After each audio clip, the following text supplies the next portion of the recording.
လူတိုင်းအောင်မြင်ခြင်းကြပေမဲ့တကယ်အောင်မြင်တဲ့သူတွေထူးချွန်တဲ့သူတွေမှာဘာလျှို့ဝှက်ချက်တွေရှိနေလဲလို့သင်စဉ်းစားဖို့ပါသလားသူတို့ကကျွန်တော်တို့ထက်ပိုတော်နေလို့ပိုကန်ကောင်းနေလို့ဆိုတာထက်သူတို့ရဲ့နေ့စဉ်ရှင်သန်ဖြစ်တမ်းပုံအလေးချင်းတွေကကွာခြားနေလို့ပဲဖြစ်ပါတယ်ဘဝကိုတကယ်တိုးတက်ခြင်းနဲ့အောင်မြင်တဲ့သူတွေရဲ့လျှို့ဝှက်ချက်တွေကိုတော့သိချင်တယ်ဆိုရင်တော့ဒီစာစုလေးကတဲ့အတွက်အကောင်းဆုံးလက်ဆောင်တစ်ခုဖြစ်လာပါလိမ့်မယ်ကဘာကျော်စာရေးဆရာနဲ့ခေါင်းဆောင်မှုပညာရှင် Stephen R. Covey ရေးသားခဲ့တဲ့ The 7 Habits of Highly Effective People ဆိုတဲ့အလွန်ထက်မြက်ထိရောက်သူတို့၏အလေးအကျင့်9ချက်ဆိုတဲ့စာအုပ်ဟာကဘာတော်ဝန်ပုတ်ရည်တန်းပေါင်းများစွာရောင်းချခဲ့ပြီးလူပေါင်းများစွာရဲ့ဘဝကိုပြောင်းလဲပေးနိုင်ခဲ့တဲ့ဂန္ဓဝင်စာအုပ်ကြီးတစ်အုပ်ပါပဲဒီစာအုပ်ကတင့်ဘဝကိုဘယ်လိုပြောင်းနိုင်လဲ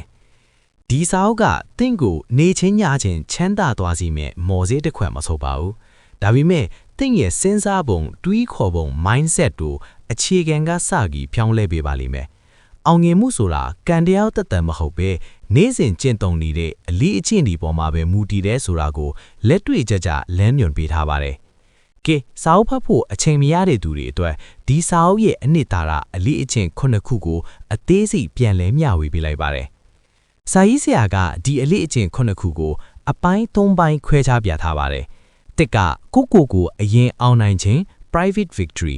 နှစ်ကပတ်ဝန်းကျင်ကိုအောင်မြင်စွာဆက်ဆံခြင်း public victory နဲ့သုံးကအမြဲတမ်းတိုးတက်နေစေခြင်း continuous improvement တို့ပဲဖြစ်ပါတယ်အပိုင်းတစ်ကိုအောင်နိုင်ခြင်း private victory တက်ကြွစွာဦးဆောင်ပါတာဝန်ယူပါ be proactive လူတွေမှာအခြေအနေကြီးကိုတုံ့ပြန်တဲ့ပုံစံနှစ်မျိုးရှိပါတယ် reactive သမားနဲ့ proactive သမားပါ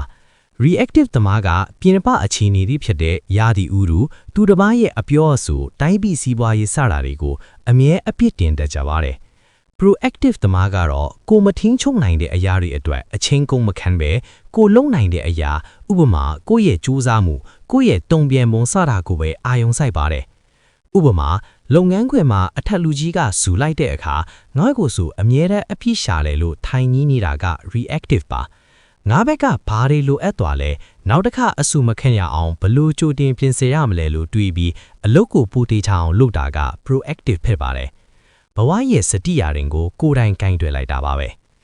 နှစ်ပန်းတိုင်ကိုကြိုမြင်ပြီးမှစတင်ပါ begin with the end in mind ဘာပဲလုပ်ရလက်ကိုကြိုတွေးထားဖို့လိုပါတယ်စာရေးဆရာကအလွန်ထိရောက်တဲ့ဥပမာတစ်ခုပေးထားပါတယ်အဲ့ဒါကကိုယ့်ရဲ့နာရေးကိစ္စကိုမြင်အောင်ကြည့်ပါတယ်အဲ့ဒီနေကြရင်မိသားစုဝင်တွေတငယ်ချင်းတွေလှုပ်ဖို့ကိုက်ဘက်တွေကတင့်အကြောင်းကိုဘလူလူမျိုးအနေနဲ့ပြောကြမလဲအဲ့ဒီလိုပြောစီခြင်းတဲ့ပုံစံတိုင်းယနေ့ဖြစ်စုပံမှာစတင်ရှင်တန်ရပါမယ်ဥပမာအိမ်တလုံးဆောက်တော်မယ်ဆိုရင်အုတ်မြင်မချခင်ကလေးကပုံစံချမ်းကိုအရင်ဆွဲရပါတယ်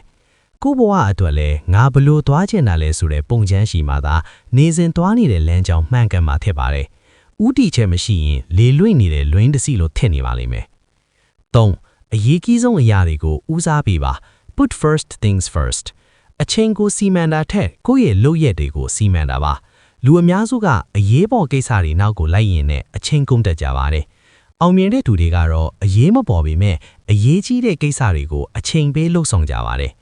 ဥပမာ Facebook မှာ news feed time ဖွတ်တာမလိုအပ်ပဲဖုန်းအချာကြီးပြောတာစတာတွေကအရေးပေါ်လည်းမဟုတ်အရေးလည်းမကြီးပါဘူးဒါပေမဲ့ဘာသာစကားအတစ်တစ်ခုကိုလေ့လာတာကိုပိုင် content လေးတွေဖန်တီးကြည့်တာကျမ်းမာရေးအတွက်လေ့ကျင့်ခန်းလုပ်တာတို့ကအခုချက်ချင်းလုပ်ဖို့အရေးမပေါ်ပေမဲ့ဘဝရေးရှင်းအတွက်အလွန်အရေးကြီးတဲ့အရာတွေပါဒါတွေကိုအရင်ဆုံးဦးစားပေးလှုပ်ဆောင်ဖို့အချိန်စရာဆွဲရပါမယ်အပိုင်း3ပတ်ဝန်းကျင်ကိုအောင်မြင်စွာဆက်ဆံခြင်း public victory နှစ်ဦးများစအကျိုးရှိစွာတွေ့ပါ think win-win လောကကြီးမှာအောင်မြင်မှုဆိုတာအကန့်အသတ်နဲ့ရှိတာမဟုတ်ဘူး abundant mentality လူမှုဆက်ဆံရေးမှာဖြစ်ဖြစ်စီးပွားရေးမှာဖြစ်ဖြစ်ငါနိုင်မှမင်းရှုံးရမယ်ဆိုတဲ့ပြိုင်ဆိုင်လိုစိတ်ထဲငါလည်းအကျိုးရှိသင်အတွက်လည်းအကျိုးရှိစေရမယ်ဆိုတဲ့ပူးပေါင်းဆောင်ရွက်လိုစိတ်ကိုမျိုးမြူရပါမယ်စီးပွားရေးလုပ်ငန်းတစ်ခုမှာဖောက်တင်းစည်းကနေအမြတ်အများကြီးရဖို့လှည့်ကြတာမျိုးဟာခဏတော့ win lose ဖြစ်နိုင်ပေမဲ့ရေရှည်မှာဖောက်တင်းဆုံးရှုံးလို့ lose ဖြစ်သွားတတ်ပါတယ်နှစ်ဦးပြစအကျိုးရှိတဲ့ရလဒ်ကိုရှာဖွေတာကမှရေရှည်တည်တံ့တဲ့အောင်မြင်မှုကိုရစေပါမယ်ငါသူတစ်ပါးကိုနားလည်အောင်အရင်လုပ်ပါပြီးမှကိုနားလည်အောင်လုပ်ပါ seek first to understand then to be understood ဒါဟာဆက်သွယ်ရေးမှာအရေးကြီးဆုံးရှိမြင့်မှာလူအများစုကသူတစ်ပါးစကားပြောရင်ပြန်ပြောဖို့ reply လုပ်ဖို့အတွက်လောက်ပဲနားထောင်တတ်ကြပါတယ်တကယ်တမ်းလောက်ရမှာကတစ်ဖက်လူဘာခံစားနေတာလဲဘာပြောချင်တာလဲဆိုတာကိုနှလုံးသားနဲ့အရင်နားလည်အောင် empathic listening ကိုတေချာနားလောက်ပေးဖို့ပါဥပမာဆရာဝန်တယောက်ဟာလူနာကိုစမ်းသပ်စစ်ဆေးမှုမလုပ်ဘဲဆေးမပေးသလိုလူတယောက်နဲ့စကားပြောတဲ့အခါသူ့ရဲ့မြင်သူ့ရဲ့ခံစားချက်ကိုအပြည့်အဝနားလည်အောင်အရင်စ조사ပါအဲ့ဒီလိုနားလည်ပေးနိုင်မှသာတစ်ဖက်လူကလည်းတင့်စကားကိုပြန်ပြီးလက်ခံနားထောင်ခြင်းစိတ်ရှိလာမှာပါ6ပူးပေါင်းဆောင်ရွက်ပါ synergize 1 + 1 = 3ဆိုတဲ့သဘောတရားပါလူသားတွေရဲ့မတူညီတဲ့အားသာချက်အမြင်တွေကိုပေါင်းစပ်လိုက်တဲ့အခါတယောက်တည်းလောက်တာထက်အစများစွာပုံမဂရီးကြီးများတဲ့အသည့်အဆန်ဖြစ်လာတဲ့ရလဒ်တွေထွက်ပေါ်လာနိုင်ပါတယ်ခြားနာချက်တွေကိုပြဿနာလိုမမြင်တတ်ပဲအခွင့်အလမ်းလိုမြင်တတ်ဖို့လိုပါတယ်ဥပမာတီးဝမ်တစ်ခုမှာတူရိယာတစ်ခုတည်းတီးတာထက်မတူညီတဲ့တူရိယာတွေပေါင်းဆက်တီးခဲ့လိုက်တဲ့အခါတာယာနာပြောပေါ်ကောင်းတဲ့ဂီတတန်စင်တစ်ခုထွက်ပေါ်လာသလိုပါပဲကိုအားနည်းတဲ့အပိုင်းကိုအခြားသူရဲ့အားသာချက်နဲ့ပေါင်းဆက်ပြီးအကောင်းဆုံးအရာတွေဖန်တီးယူလို့ရပါတယ်အပိုင်း3အမြဲတမ်းတိုးတက်နေစေခြင်း continuous improvement ခုနအထက်ကအလေးကျင့်ခုနှစ်ခုလုံးကိုရေရှည်လှုပ်ဆောင်နိုင်ဖို့ဆိုရင်ကိုယ့်ရဲ့ခန္ဓာကိုယ်စိတ်ဉာဏ်ရည်နဲ့ဝိညာဉ်ရာစတဲ့ကဏ္ဍ၄ခုလုံးကိုအမြဲတမ်းပြုစုပြောင်းထောင်ပြီးအားတက်လောင်နေရပါမယ်ဥပမာတစ်ပင်ခွတ်နေတဲ့သူကလွှတ်တော်နေတာကိုမသွေးပဲအတင်းဆက်ခွတ်နေရင်အချင်းကုန်လူပန်းတာပဲအဖက်တင်ပါလိမ့်မယ်ခန္ဓာကိုယ်အတွက်ကျန်းမာရေးနဲ့ညီညွတ်စွာစားတောက်ပါလေ့ကျင့်ခန်းလူပါဉာဏ်ရည်အတွက်စာအုပ်အသစ်တွေဖတ်ပါဗီဒီယိုတွေကနေပညာအသစ်တွေလေ့လာပါစိတ်ဝိညာဉ်အတွက်တရားထိုင်တာဖြစ်တဘာဝတရားနဲ့နီးနီးကက်ကက်နဲ့နေတာဖြစ်စိတ်အေးချမ်းအောင်နေပါလူမှုရေးအတွက်မိသားစုချစ်ခင်တဲ့သူတွေနဲ့အချိန်ဖြုံးပြီးနှွေးထွေးတဲ့ဆက်ဆံရေးတွေတည်ဆောက်ပါ